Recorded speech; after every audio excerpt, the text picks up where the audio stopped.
Hello, I'm Tom Gray, Deputy Editor for Boxing at the Sporting News. I am joined by former WBO super welterweight champion of the world, Liam Smith. Thunderous all-British middleweight collision due up on January the 21st.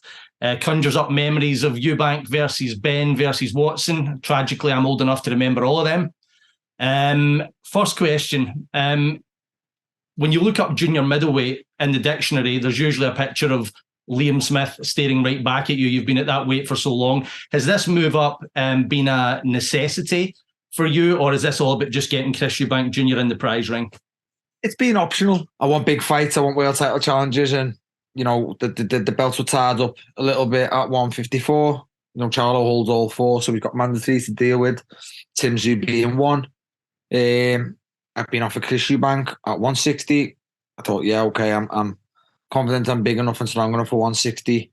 I'm confident enough. I've got the tools in my arsenal to beat Chris Eubank Jr. So, it was a fight that I took in a heartbeat. I remember I spent some time around Ricky Burns when he moved up from junior lightweight to lightweight. Spent a lot of time working on his strength and conditioning, isometric work. Is that the kind of route that you've went to make this extra 6 pounds fully functional? Do you feel like the stronger fighter in sparring, that kind of thing?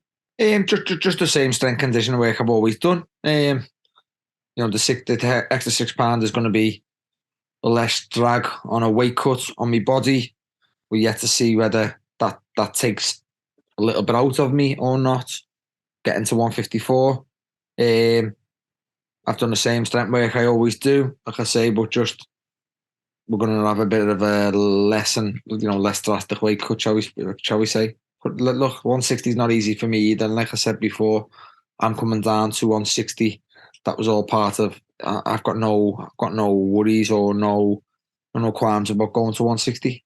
Yeah, I think a lot of fans assume that just because you're getting that extra six pounds to play with, that it's going to be a walk in the park. But you're probably coming down from over 170.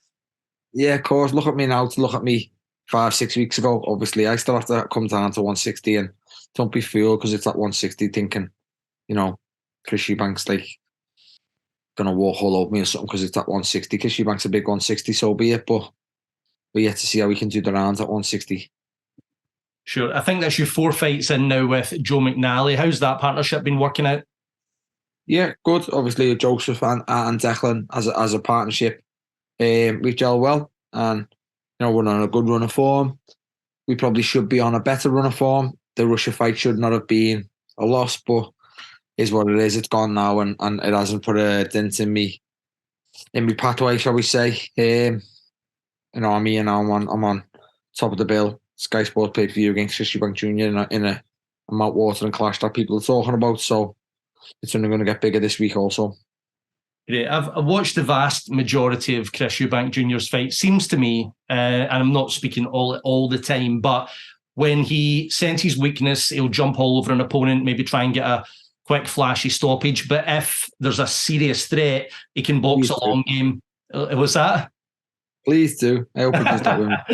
But he can box the long game as well. You're a serious threat, obviously. Do you expect him to give you respect and move away, or does he look at you and say, first significant fight up at middleweight, I'm going to try and blast through him? There's loads of ways to look at it. Like I say, I think Chris is not stupid. We share the ring. He reads social media. He reads British public.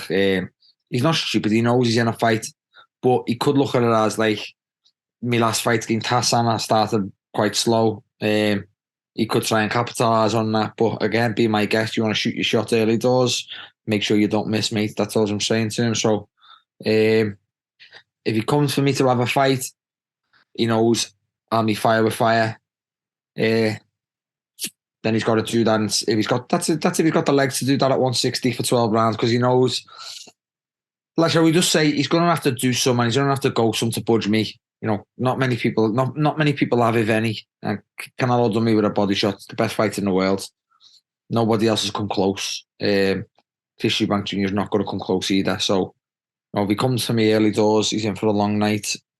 He tries to box me. I just think, good luck to you. Hopefully your size works in your favour, because I don't think you've got the fundamentals to outbox me like that. And I think he will try to box me like that because he's got Roy in his corner, but I think it won't work, and I think he'll have a fight with me. Do you think you mentioned something interesting there about if he's got the legs at 160, all the drastic weight cut that he did to make for the Ben fight, and then he's obviously had a little bit of time off, went back into another camp. I'm not making any excuses for him in the build up to a fight whatsoever. He's taken the fight and it's a fight that suits him. But do you think that could have a detrimental effect, all the cut down and then probably took a bit of a layoff and then back into camp? Yes and no. Yes, he's just been down to weight and never got the reward on the fight and the hydration and the whatever it may be. But no, he only weighed in 159.3 or 4, was it? Everyone's fooled and everyone's convinced and everyone's getting lost because he put that picture up with sweat all over him that he made 157. He never got near 157. He weighed 159 and look, we'd have to get the picture back up or the video. Yeah. But he weighed 159.3. He was no, and everyone thinks like, oh, give Chris Eubank Jr. his due. He made the weight. He never got near the weight that Conor Benn said. Like the fight with Conor Benn was made at 157. Now I've heard lots more now. Eubank's contract said 158 and all that bollocks, but Eubank Jr. got to 159.3. He never got near 157.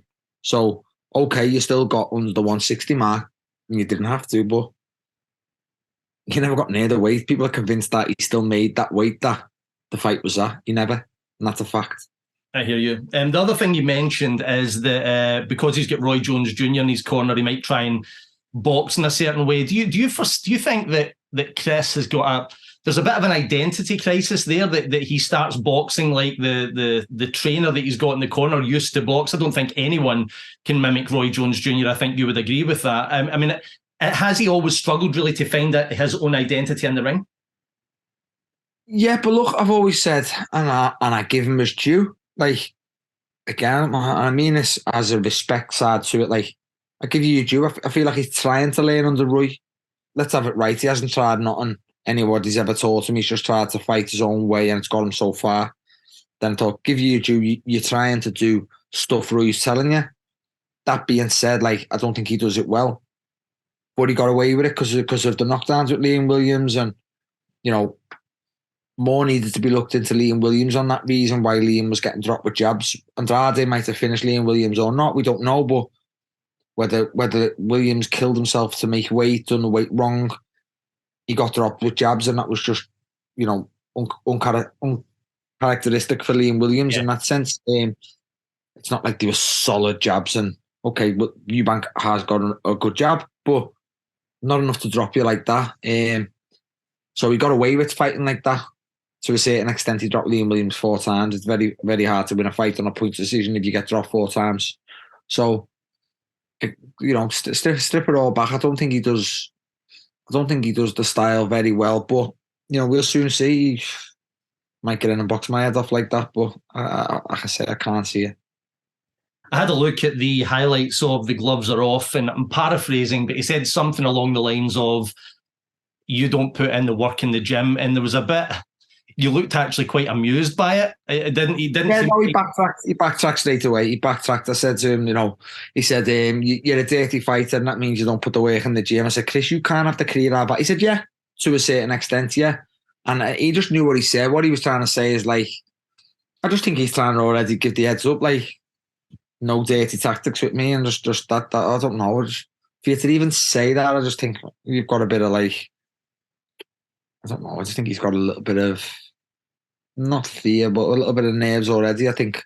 And I think, again, like I said, he's not stupid. I think he knows he's in a fight. But, you know, I think when I said what I said, you can't have the career I've had if I don't put the work in the gym. I've been prone coming into my 15th, 16th year as a professional. Or my 15th season, it might be. To still be at the top on a pay-per-view card against him shows I put the work in the gym, shows I live a good life, shows I do everything properly. And like I say, if he thinks that, then good luck to him. But I know for a fact he doesn't think that. I know he knows I put the work in the gym because, like I say, I've been shall we say, well, I've been at the top longer than him, put it that way. Got it. Ever since the setback against Munguia, you've posted some terrific results. I thought you won the Kurbanov fight. With the way the landscape's been at junior middleweight, Liam, do you and I know that the belts are tied up like you say, but do you feel as if you should have had another title shot by this point? Yeah, and now, before I said to you, the Kurbanov fight hasn't hindered me too much now. That's being a little bit generous because I've got myself back into this position now and I'm in a huge fight, so I'm not crying over the Kurbanov thing. But going back to the Kurbanov fight, of course it did. People are forgetting, like, I was 2, Kurbanov was 5. If I got that decision, I probably would have went to 1 and I would have now been Charles mandatory. But because I lost that fight, Kurbanov went to 2, I went to 5, and Tim Tszyu stayed number 1. Now, me and Tszyu kept swapping when we'd fight. And then I was out the ring for 17 months because of COVID. So Tim Tszyu went number 1. He fought Dennis Hogan. He went number 1. Rightly so, I'm not arguing with that. But I would have beat Kurbanov, who was number 5 in the rankings. I would have went back to number 1, and I would have been Charles mandatory now. So that did kick me in the balls, to be fair, that decision. But, you know, again, like, setting to myself and the career I've had, I've put myself back in a good position now. I've gone and beat Fowler, I've gone and beat Vargas, I've gone and beat Hassan. And I'm with you now in a big fight. And can I say I beat Chris Eubank Jr. I've got options at middleweight too. Yes. I was going to say then, I mean, if you know, everything going to plan, you don't need to necessarily look for a middleweight title fight. You would come back down to junior middleweight. If the title's spread out, you would easily come back down to 154. Yeah, like I said, you know, I'll beat Chris Eubank Jr. and I'll sit and I'll just iron everything out. Then I can maybe get onto the governing bodies and say, no, keep me at 154. I only stepped up for that opportunity. I want to push at 154. I'll probably take Chris Eubank Jr.'s rankings if I want to stay at middleweight. He's got good rankings. I think he's number 2 in 2 of the governing bodies. And again, the people I've got around me, I know I can get a shot at middleweight too. So, look, I'm fully focused on January 21st, but I'll beat Chris on January 21st, and then we'll see what comes then. Because, like I said before, the rematch clause is in it for them if I win. It's not in it for me if they win. Yeah. So everyone's going to be, you know, it's a fight that everyone's really looking forward to. If anyone was planning on doing anything else on January 21st other than watching Chris Eubank Jr. versus Liam Smith, what would you say to convince them to stay in and watch? No, I just look. You only have to look at both styles, both careers, both, you know, the way we both fought our careers. Again, as much as I can say what I say about him, he can fight. He likes to fight, and he's mostly in good fights. But he's definitely going to be in a good fight with myself because of I think, you know, what I bring. So I think it can't not gel. So I feel like both our styles, it'll start cagey and maybe, you know, people not wanting to make a mistake, but as soon as the fight settles down, it can only go one way. And like Matthew Mackin said, I feel like it's going to be brutal.